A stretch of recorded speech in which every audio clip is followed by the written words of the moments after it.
दोस्तों जय हिंद। दोस्तों आज मैं आपके सामने जो बात कहने आया हूं वो बात कहने से पहले मैं आपके सामने कुछ फिगर्स कुछ नंबर्स लेके आना चाहता हूं, क्योंकि वो नंबर्स इस बात के साथ बहुत ही महत्वपूर्ण तरीके से जुड़े हुए हैं। दिल्ली की एक यूनिवर्सिटी है जिसके अंदर में इंडियन नेशनल स्टूडेंट्स अगर बीए ऑनर्स, एमए, एमएससी या एमएससीए कर रहे हैं तो उनकी सालाना ट्यूशन फीस है 216 रुपए, स्पोर्ट्स फीस 16 रुपए, लिटरेरी एंड कल्चरल फीस 16 रुपए, लाइब्रेरी फीस 16 रुपए, मेडिकल फी 9 रुपए, मेडिकल बुकलेट 12 रुपए, ऐसे कुल मिला के और बहुत सारी फीस हैं जो कि इस पूरे करिकुलम को, एक साल के करिकुलम को 400 रुपए के आसपास बनाती है। सिमिलरली इसी यूनिवर्सिटी के अंदर में एमफिल, पीएचडी, प्री पीएचडी की जो फीस है वो भी 240 रुपए ट्यूशन फीस है एनुअल, स्पोर्ट्स फीस 16 रुपए है, लिटरेरी और कल्चरल फीस 16 रुपए है और बाकी सारी फीस सिमिलर है, यानी 400-500 रुपए साल का स्टूडेंट्स के लिए है, इंडियन नेशनल स्टूडेंट्स के लिए। आपको जान के हैरानी होगी, ये यूनिवर्सिटी दिल्ली की यूनिवर्सिटी है जवाहरलाल नेहरू यूनिवर्सिटी। जी हाँ दोस्तों, जेएनयू यूनिवर्सिटी।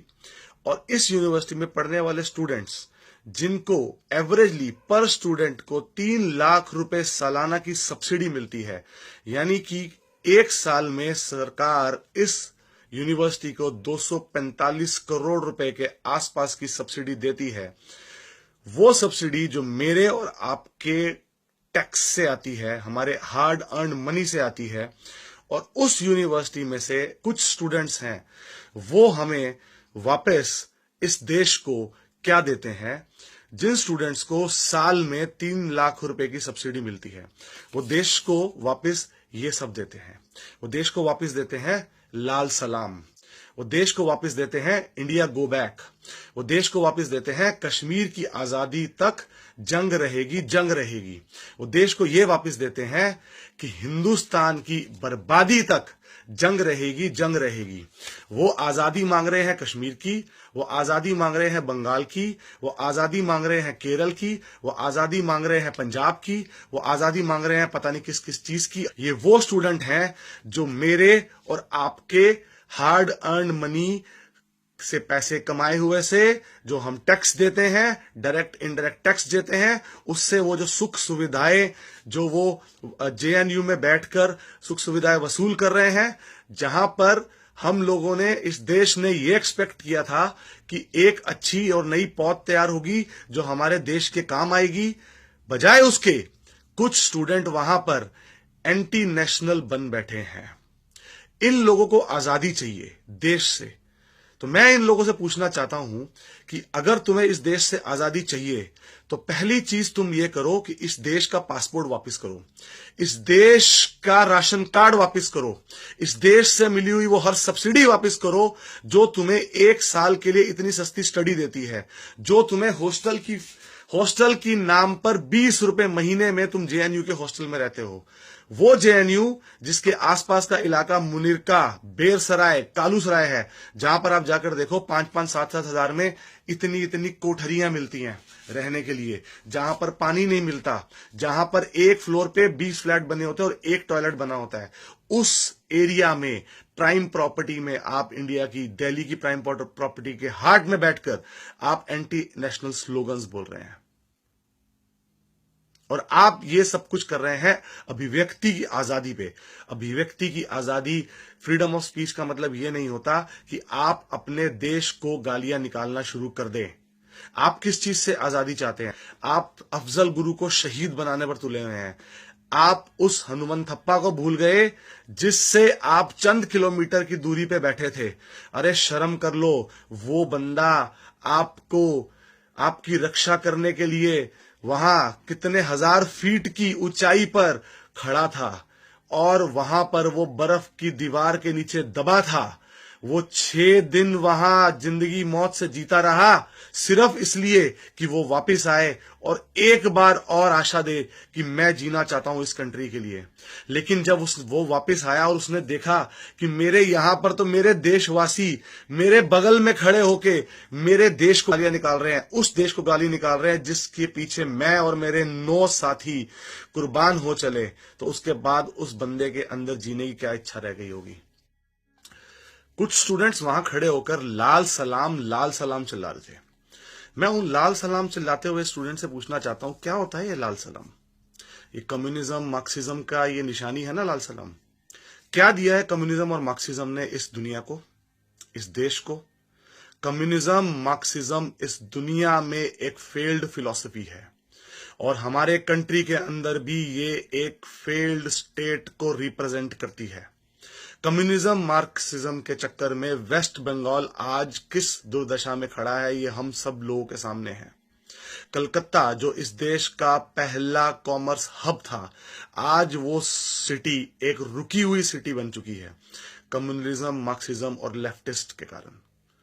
अगर तुम उसको देखकर भी कुछ नहीं सीख पाए तो तुम क्या सीखोगे? तुम कौन से लाल सलाम की बात कर रहे हो?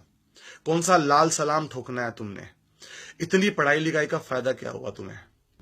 यहां पर गलती इन एंटी नेशनल एलिमेंट्स की नहीं है, यहां पर गलती है हम लोगों के टॉलरेंस की। जब जरूरत से ज्यादा टॉलरेंस हो जाए, उस टॉलरेंस को टॉलरेंस नहीं, कायरता समझा जाता है। मैं यहां पर एग्जांपल लेना चाहता हूं फ्रांस का।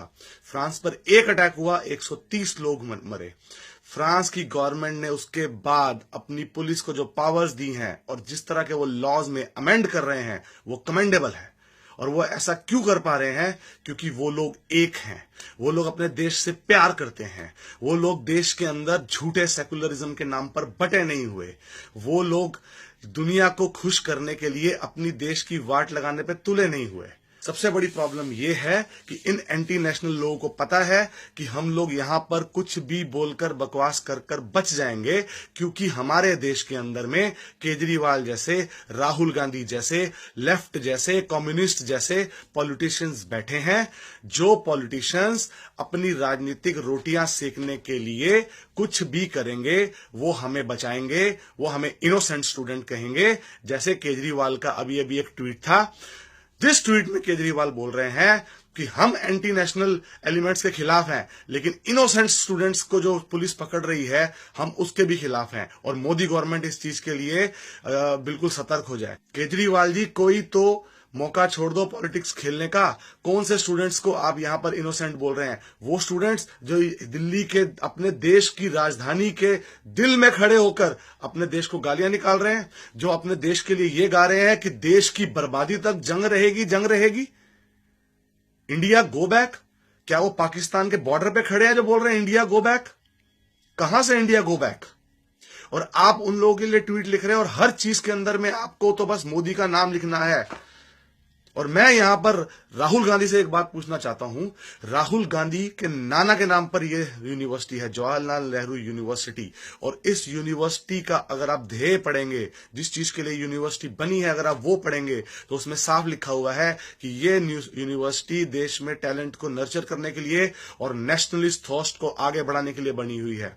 क्या राहुल गांधी को शर्म नहीं आती कि उसके नाना के नाम पर जो ये यूनिवर्सिटी बनी हुई है, आज वो एंटी नेशनल लोगों का, एंटी नेशनल सेंटीमेंट्स का अड्डा बन चुकी है?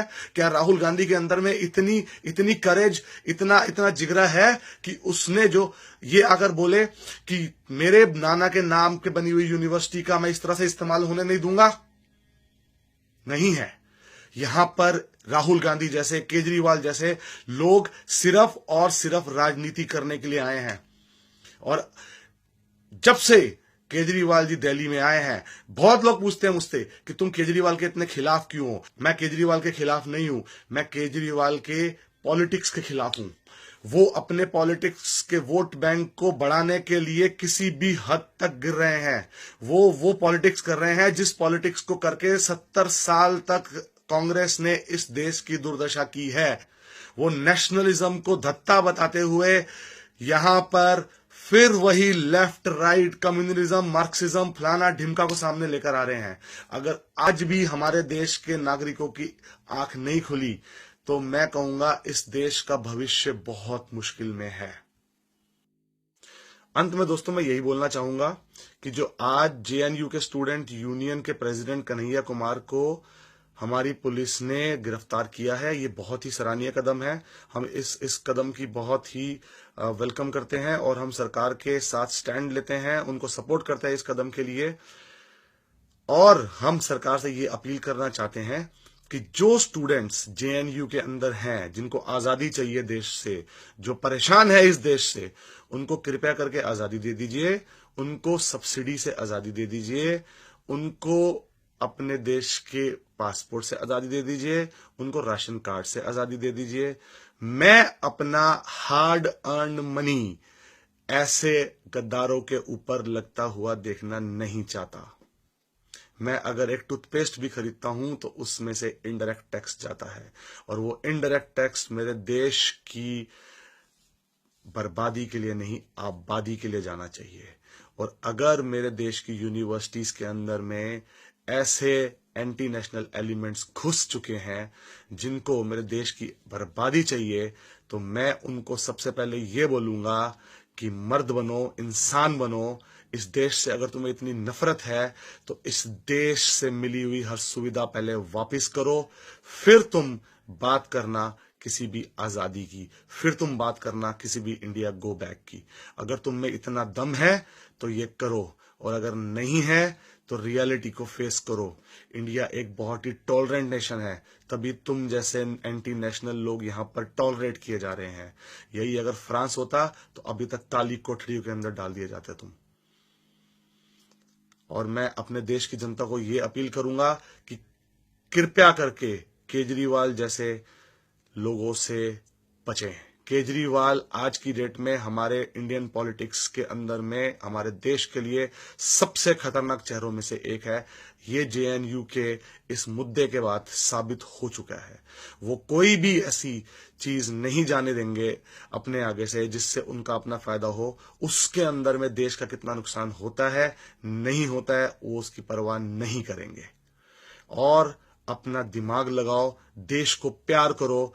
आज इस टाइम भी जब हम सो रहे हैं तो हमारी देश की, हमारी रक्षा करने के लिए सैकड़ों लोग हमारे देश की सुरक्षा कर रहे हैं, वहां पर खड़े होकर, जहां पर हम लोग एक दिन क्या शायद 1 घंटा भी सरवाइव नहीं कर पाएंगे। जब तक हमारे अंदर, एक एक इंसान के अंदर अपने देश के लिए ये अदम्य प्यार नहीं आएगा, तब तक इन एंटी नेशनल एलिमेंट्स को हौसला मिलता जाएगा। और अंत में एक इंपॉर्टेंट चीज और, अब ये बिल्कुल सही टाइम आ गया जब हमें ये क्वेश्चन करना है कि क्या धारा 370 का कोई रेलेवेंस रह गया है? क्यों कश्मीर को एक अलग से स्टेट की तरह पाला पोसा जा रहा है? क्यों धारा 370 को खत्म करने की शुरुआत नहीं की जा रही? क्योंकि जब तक ये होगा, कश्मीर के अंदर बैठे हुए अलगाववादी रहेंगे भी इंडिया में, आएंगे भी इंडिया में, कमाएंगे भी इंडिया में, और इंडिया को तोड़ने के बाद भी करेंगे। ये वो लोग हैं जो कश्मीर की आजादी तो चिल्लाएंगे, लेकिन कश्मीर के अंदर में से जो कश्मीरी पंडित मार के, जला के, लूट के भगा दिए गए थे, उनकी बात करने में ये हिचकिचाएंगे।